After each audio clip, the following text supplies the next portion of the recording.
You know, a guy who's been on the warpath is Dylan Ratigan on MSNBC. Now, he's going to take on this corporatist culture. I've talked about it. He's written about it before as well.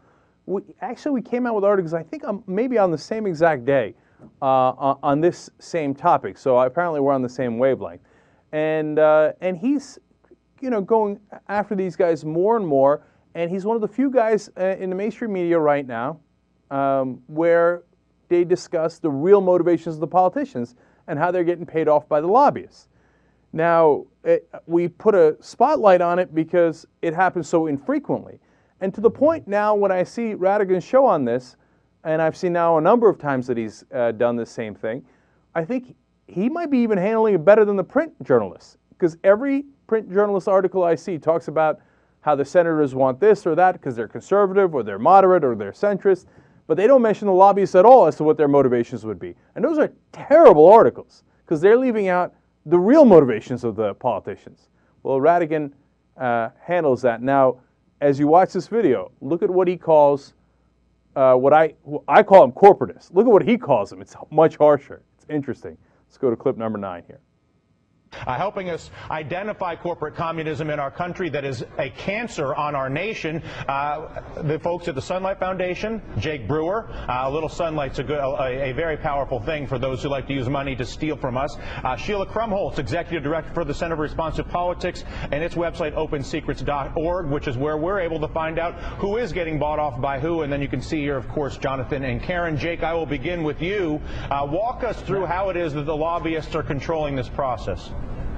Well, the thing with the lobbyists is that they're not able, we're not able to track the real influence that they're having, or at least we weren't until last week. And what we were able to find is that they're actually coming together to form these clusters of influence. And so, along with Sheila and her team at the Center for Responsive Politics, we're able to find that lobbyists are coming together in large numbers and giving large sums of money that is actually having much, much more influence than we were originally able to track. And again, we're running up into a case where we have a 19th century government process, or practically so, coming up to a 21st century citizenry that demands this type of accountability and transparency, and we're now able to track that through new investigation that we've been able to uncover. So, yeah, Sheila, how does this work? In other words, if I understand correctly, lobbyists are actually giving their own money, and then if I'm a lobbying firm that has a lot of lobbyists, I just go to Karen and all the other lobbyists that I work with and say, everybody give as a syndicate to Max Baucus to make sure that the corporate communists don't have to compete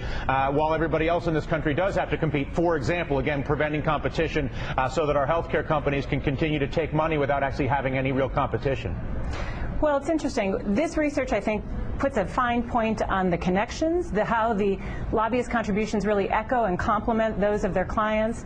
It isn't a smoking gun, however. I should say that there is no proof of coordination just by the fact that there are all of these contributions coming from and really representing the same sources. We don't know if it was raised through a fundraiser or if it was raised by the client or by the lobbyist. We don't know the direction and the motivation necessarily, but we can say that these lobbyists who are marching up to Capitol Hill to lobby on behalf of their clients have a big dollar sign on their back. They represent so much money from themselves, their colleagues, their family members, and their clients.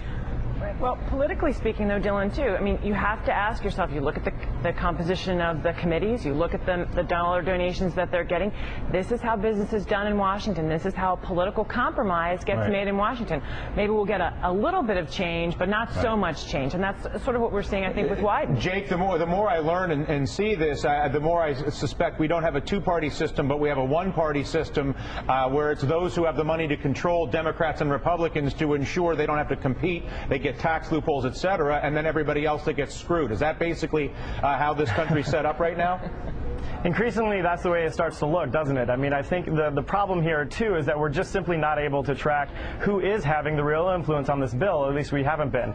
And so there's a real onus now on Congress to release more information about who is having that influence on them. And so that when it comes time for us as a citizenry who sent them to Washington to really represent us around these truly vital and important issues to this country, that we're able to track who is, in fact, influencing them. That's what it's really about, money and influence, and we're now for the first time starting to see who is actually having that with numbers and dollar signs through this new work. Man, I don't know where Dylan Ratigan comes from on the political spectrum. I literally don't. I don't know if he's from the right or if he's the left. I don't know if he's a former Republican or a Democrat, or if he was a former Republican or a former Democrat. I have no idea. I know he used to be on CNBC, and he parted ways with them, and now I'm glad he did, because this is the kind of stuff they would never allow on CNBC, even though they're, of course, under the same umbrella of MSNBC. They do different programming over there, and challenging the corporations and calling them corporate communists.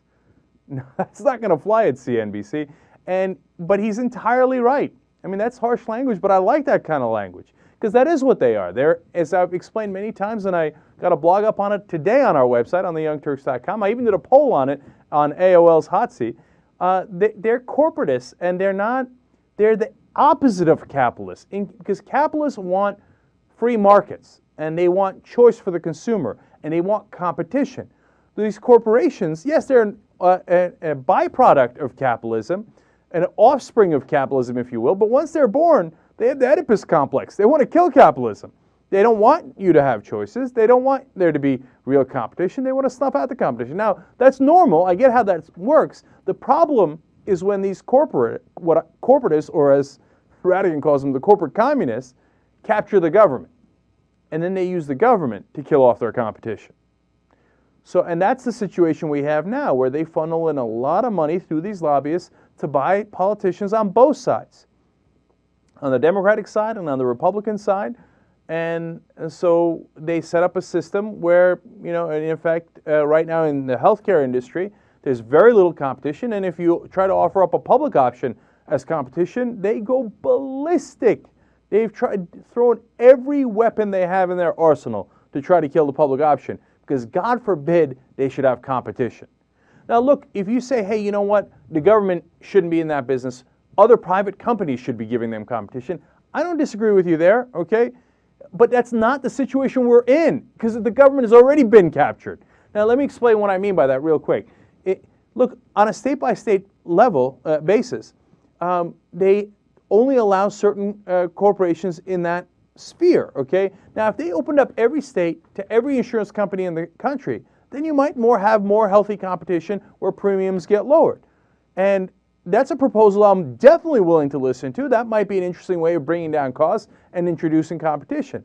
But of course, the healthcare companies don't want that, and the politicians are helping them to avoid that. Now, in a situation where you don't have that kind of private competition, well, then we don't have a choice. Then we have to inject some sort of public competition. And look, but that public option is like another company in essence, because you have to pay premiums into it. It is not subsidized. It's not based on taxpayer money. So if it can't compete, it's just going to die off. It forces the other companies to compete more effectively. And if you weren't a corporate communist, you'd be in favor of it. If you were a capitalist, you'd be in favor of it. But these corporations have no such interest. They just want to limit their competition, and that's why Ratigan calls them communists. And it's an interesting choice of words, but not a bad one.